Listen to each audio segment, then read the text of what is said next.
आज की क्लास में हम जानेंगे अभ्यास 5D। इसके दो क्वेश्चन हैं। पहला क्वेश्चन है, निम्नलिखित कथनों में सत्य तथा असत्य कथन छांटिए। बताना है कौन सा कथन सत्य है और कौन सा कथन असत्य है। पहला कथन है कि x अचर राशि है। तो इसे जानने के लिए चर और अचर का ज्ञान जरूरी है। चर और अचर क्या होते हैं? चर मैंने आपको बता दिया है, पहले भी बताया है कि चर जो होते हैं इसे ऐसे याद रख सकते हैं कि चर जो होते हैं, जैसे कोई चरता है पशु, तो क्या होता है, वो इधर से उधर घूमता है।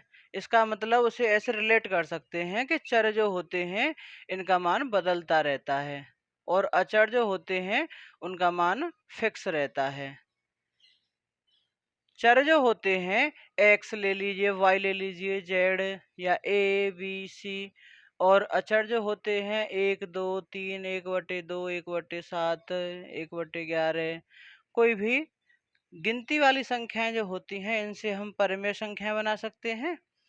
और ये सब संख्याएं जो बनेंगी इनसे, ये सब क्या होंगे? अचर राशियां होंगी। और चर राशियां क्या होंगी? जिनका अलग अलग परिस्थितियों में मान अलग अलग बदलता रहता है। याद कैसे रखेंगे मैं आपको बता चुका हूँ कि जैसे पशु चरते हैं तो इधर से इधर एक स्थान से दूसरे स्थान तक घूमते हैं, यानी ये चर रहे हैं मतलब घूम रहे हैं, मतलब इनका मान बदल रहा है। चर और अचर में कन्फ्यूजन को आप दूर रख सकते हैं, अन्यथा की स्थिति में कुछ बच्चों को डाउट रहता है, बाकी समझदार बच्चे कर ही लेते हैं। एक्स अचर राशि है। अचर का मतलब क्या होता है? जो चरे नहीं, यानी जिसका मान बदले नहीं। तो एक्स का मान तो अलग अलग मान बदलता रहता है। तो एक्स कैसी राशि है? चर राशि। तो ये कथन क्या है? ये कथन हो जाएगा असत्य। क्या हो जाएगा? असत्य। अगला कह रहा है कि 5 एक अचर राशि है, यानी कांस्टेंट है, फिक्स है, चढ़ता नहीं है।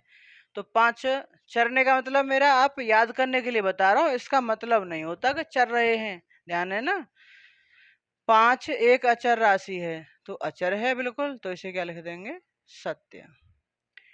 x + 5 एक अचर राशि है। अब देखो यहाँ पे 5 क्या है? चर।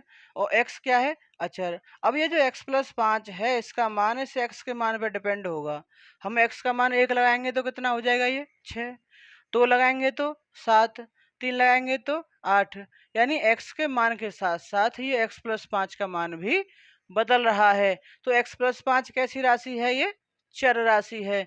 तो ये कथन कैसा हो जाएगा? असत्य, क्योंकि कथन में कह रहा है कि अचर राशि है और वास्तव में ये कैसी है? चर राशि है। x की घात 5 अचर राशि है। x की घात 5, अब यहाँ पे x आ रहा है तो x की कोई भी वैल्यू पुट करेंगे अलग अलग मान मिलेगा, यानी इसका मान फिक्स नहीं है। तो ये कथन कैसा है? असत्य। ठीक है, दूसरे क्वेश्चन की ओर बढ़ते हैं। यहाँ पे है, निम्नलिखित कथनों में अचर छांटिए। अचर यानी कि कांस्टेंट जो फिक्स हैं वो उन्हें हमें छांटना है कि कौन कौन से हैं। पहले कथन में देखें कि यहाँ पे जो अचर है, अचर इसमें कौन कौन से हैं? देखो, वाई चर है, एक्स चर है, तो अचर कौन सा है इसमें? 4।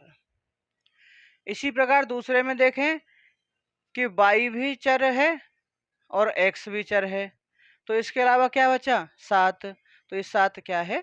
अचर। तीसरे क्वेश्चन में एक्स भी चर है, वाई भी चर है, तो अचर क्या बचा? 3। तो यहाँ से अचर हो जाएगा 3। और यहाँ पे अचर कौन कौन से हैं? अचर हैं यहाँ पे 1/3, 1/3 और 1। यहाँ पे 3। अब 1/3 कहाँ से आ गया? ये समझने वाली बात है कि ये x/3 है, तो इसे हम लिख सकते हैं x गुणा 1/3। तो x तो हो गया चर, और इसके अलावा अचर कौन सा है? 1/3।